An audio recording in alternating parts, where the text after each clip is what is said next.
അതിന്റെ തുടക്ക സമയത്ത് തന്നെ ഉണ്ടായ ചില പ്രശ്നങ്ങൾ വളരെ വ്യക്തമായി സമൂഹം മനസ്സിലാക്കേണ്ടിയിരിക്കുന്നു. അതിന്റെ ബിരുദദാന മഹാസമ്മേളനം നടക്കുമ്പോൾ സർട്ടിഫിക്കറ്റിൽ സമത്വയുടെ കീഴിൽ എന്നതിൽ രേഖപ്പെടുത്തണം എന്ന് നേരത്തെ ഒരു തീരുമാനമുണ്ടായിരുന്നു. 24/10/2003 അങ്ങനെ ഒരു തീരുമാനമെടുത്തുകൊണ്ട് 3 കാര്യങ്ങൾ അതിൽ രേഖപ്പെടുത്താൻ ആവശ്യപ്പെട്ടിരുന്നു. അത് മർക്കസിലെ, അതുപോലെ തന്നെ ഈ സംവിധാനത്തിലെ, അതുപോലെ തന്നെ സയ്യിദ് ഹൈദരലി ശിഹാബ് തങ്ങൾ അടക്കമുള്ള നേതാക്കളുടെ സാന്നിധ്യത്തിൽ കൃത്യമായി അവർ യോഗം ചേർന്ന് തീരുമാനിച്ച് 3 കാര്യങ്ങൾ വളരെ പ്രധാനമായി ഈ സംവിധാനത്തിന്റെ സർട്ടിഫിക്കറ്റിൽ ഉണ്ടായിരിക്കണം എന്ന് പറഞ്ഞു. അതിൽ ഒന്നാമത്തേത് സമസ്ത കേരള ജംഇയ്യത്തുൽ ഉലമയുടെ കീഴിൽ തഅത്ത ഇശ്റാഫി സമസ്ത കേരള ജംഇയ്യത്തുൽ ഉലമ, അത് വളരെ വിശദീകരിക്കപ്പെട്ടതാണ്, പരത്തി പറയേണ്ട കാര്യമില്ല. രണ്ടാമത്തെ ഒരു കാര്യം മർക്കസാണ് പരീക്ഷാ കേന്ദ്രം എന്നത്, മറ്റൊന്ന് മക്കാനുൽ ഇസ്ദാർ, അത് എവിടെ നിന്നാണ് സർട്ടിഫിക്കറ്റ് കൊടുക്കുന്നത് എന്ന്. ഈ 3 കാര്യങ്ങൾ അതിൽ ചേർക്കണമെന്ന് വളരെ കൃത്യമായി പറഞ്ഞിരുന്നു. ഇത് 2013 ഒക്ടോബർ 10 തീരുമാനമാണ്. അത് സയ്യിദ് ഹൈദരലി ശിഹാബ് തങ്ങൾ അധ്യക്ഷത വഹിച്ചുകൊണ്ട് അദ്ദേഹത്തിന്റെ സാന്നിധ്യത്തിൽ എടുത്ത തീരുമാനമാണ്. ആ തീരുമാനം യഥാർത്ഥത്തിൽ CSE സംവിധാനത്തിലെ അന്നത്തെ അതിന്റെ നേതൃത്വത്തിൽപ്പെട്ട ആളുകൾ എല്ലാവരും പങ്കെടുത്തുകൊണ്ടെടുത്ത തീരുമാനമാണ്. അതിന്റെ കൃത്യമായ രേഖ വളാഞ്ചേരി മർക്കസു തർബിയത്തുൽ ഇസ്ലാമിയുടെ ഓഫീസിലും സമത്വയുടെ ഇതിന്റെ ഫയലിലും കൃത്യമായി നിങ്ങൾക്ക് കാണുവാനും മനസ്സിലാക്കുവാനും കഴിയും. ഞാൻ വൈകാരികമായിട്ടല്ല, വസ്തുതാപരമായിട്ടാണ് പറയുന്നത്.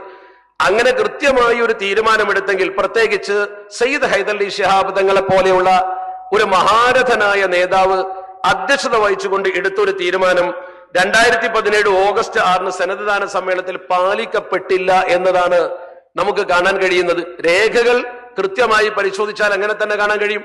എന്ന് പറഞ്ഞാൽ വളാഞ്ചേരി മർക്കസു തർബിയത്തുൽ ഇസ്ലാമിയ എന്ന് പറയുന്ന സ്ഥാപനത്തിൽ വെച്ച് നടത്തുന്ന ഈ പ്രവർത്തനത്തെ സ്വതന്ത്രമാക്കുക, അത് CIC എന്ന് പറയുന്ന ഒരു വ്യതിരിക്തമായ ഒരു കോർഡിനേഷന്റെ കീഴിൽ മാത്രം കൊണ്ടുവരിക എന്ന ഒരു ഉദ്ദേശം നടപ്പാക്കാനുള്ള ശ്രമങ്ങൾ അന്നു തന്നെ ആരംഭിച്ചിരുന്നു എന്നാണ് ഇതിന്റെ നാൾവഴികൾ പരിശോധിക്കുമ്പോൾ ആർക്കും ബോധ്യപ്പെടുന്നത്. സ്വാഭാവികമായും സമത്വയുടെ കീഴിൽ എന്ന് ആ സ്ഥാപനത്തിൽ നിന്ന് നൽകുന്ന സർട്ടിഫിക്കറ്റിൽ എഴുതിയാൽ എന്തുകൊണ്ട് കുഴപ്പം? അത് രേഖപ്പെടുത്തിയില്ല. അതിന്റെ അന്നത്തെ സർട്ടിഫിക്കറ്റിന്റെ കോപ്പികൾ പരിശോധിച്ചാൽ അത് ഏതൊരു സാധാരണക്കാരനും ബോധ്യപ്പെടുന്ന കാര്യമാണ്. നമ്മളൊക്കെ സമത്വയുടെ കീഴിൽ ഒരു സർട്ടിഫിക്കറ്റ് നേടുന്നതിൽ അഭിമാനം കൊള്ളുന്ന ആളുകളാണ്. അങ്ങനെ സമത്വയുടെ കീഴിലായിരിക്കണമെന്ന് നമുക്കൊക്കെ സന്തോഷമുള്ള കാര്യമാണ്. പക്ഷെ അത് എഴുതി ചേർക്കുന്നതിൽ എന്തായിരുന്നു ഒരു വിമുഖത എന്നത് ഇപ്പോഴും നമുക്ക് മനസ്സിലാക്കാത്തൊരു കാര്യമാണ്. അതുകൊണ്ട് തന്നെ അന്നത് പാലിക്കപ്പെടാത്തത് കൊണ്ട് ബഹുമാനപ്പെട്ട സയ്യിദ് ഹൈദരലി ശിഹാബ് തങ്ങൾ നേരിട്ട് കത്തെഴുതി. മർക്കസിന്റെ പ്രസിഡന്റ് എന്ന രീതിയിൽ സയ്യിദ് ഹൈദരലി ശിഹാബ് തങ്ങൾ നേരിട്ട് കത്തയച്ചുകൊണ്ട് ബഹുമാനപ്പെട്ട തങ്ങൾ ആവശ്യപ്പെടുന്നത് ഈ നിബന്ധനകൾ എന്തുകൊണ്ട് പാലിച്ചില്ല എന്നാണ്. എന്തുകൊണ്ട് ഈ നിബന്ധനകൾ പാലിച്ചില്ല? കാരണം ആ കത്തിൽ തന്നെ ബഹുമാനപ്പെട്ട തങ്ങൾ അവർ കൃത്യമായി പറയുന്നുണ്ട്, ഇത് മർക്കസിൽ വെച്ച് തുടങ്ങിയതാണ്.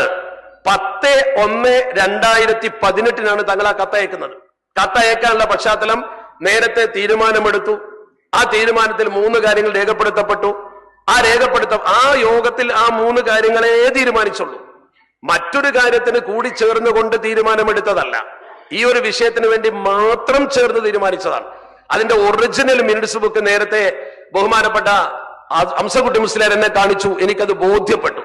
അതിന്റെ കൃത്യമായ ആ മിനിറ്റ്സിൽ ഈ 3 കാര്യങ്ങൾ രേഖപ്പെടുത്തി വെച്ചിട്ടുണ്ട് മിനിറ്റ്സ് പേപ്പറിൽ.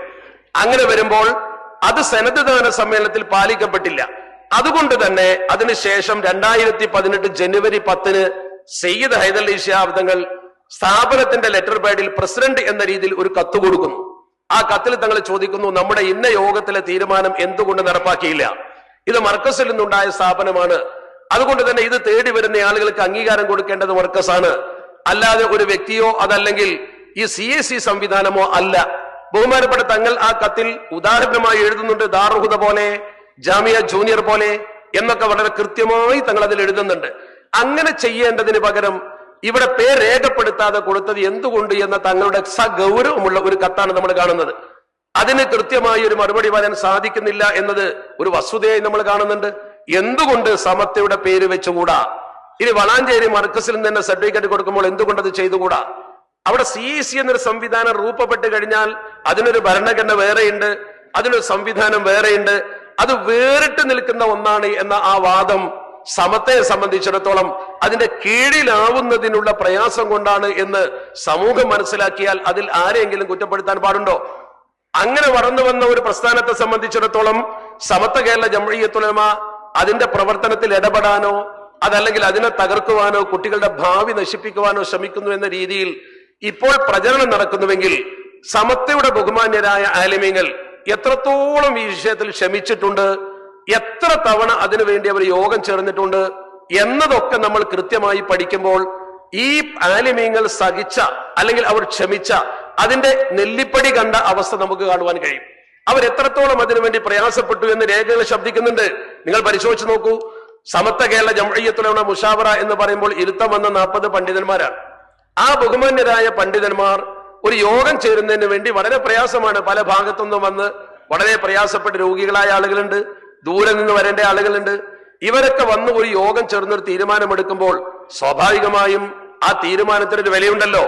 എന്നിട്ട് ആ തീരുമാനം വീണ്ടും വീണ്ടും എടുക്കാൻ വേണ്ടി എത്ര യോഗം ചേർന്നു എന്ന് നിങ്ങളൊന്ന് പരിശോധിച്ച് നോക്കൂ. ധൃതി കാണിച്ചു എന്ന് പലരും പറയാറുണ്ട്. ഒരിക്കലും അങ്ങനെ സംഭവിച്ചിട്ടില്ല എന്നാണ് രേഖ പറയുന്നത്.